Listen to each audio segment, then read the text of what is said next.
प्रेम से बाजू दुर्गा मैया की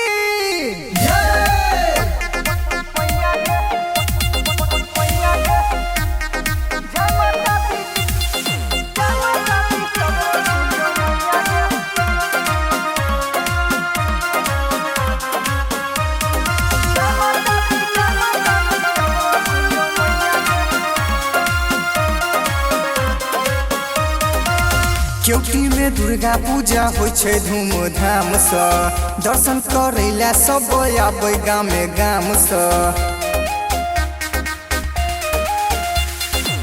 चौकी में दुर्गा पूजा होय छे धूमधाम से दर्शन करैला सब आबै गामे गाम से।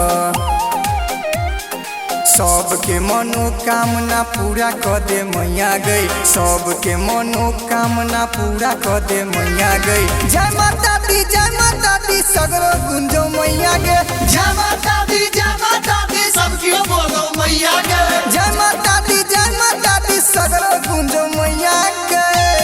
अखन अहाँ सब सुन रहल छी सत्यम सावरिया रिकॉर्डिंग स्टूडियो के शानदार प्रस्तुति।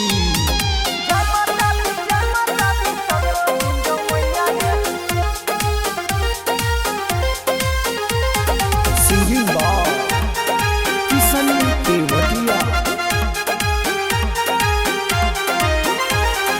महिमा यहाँ के बड़ी भारी दर्शन जाय छे कियो खालिए। दुर्गा मैया की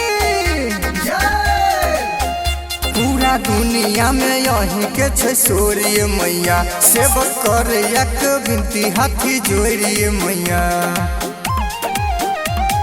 स्वागत लेल पूरा जहान जुटल मैया ये, स्वागत लेल पूरा जहान जुटल मैया ये। जय माता दी सगरो गुंजो मैया गे, जय माता दी सबकी बोलो मैया गे। जय माता दी सगरो गुंजो मैया गे।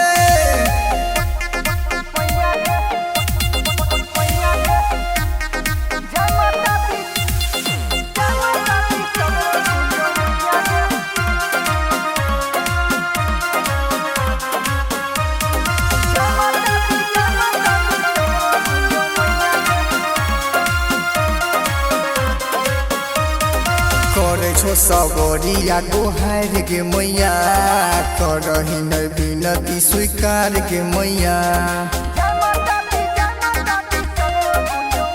नवरात्रा में भीड़ लागल भारी गे, पूजा करे छो मन से पुजारी गे।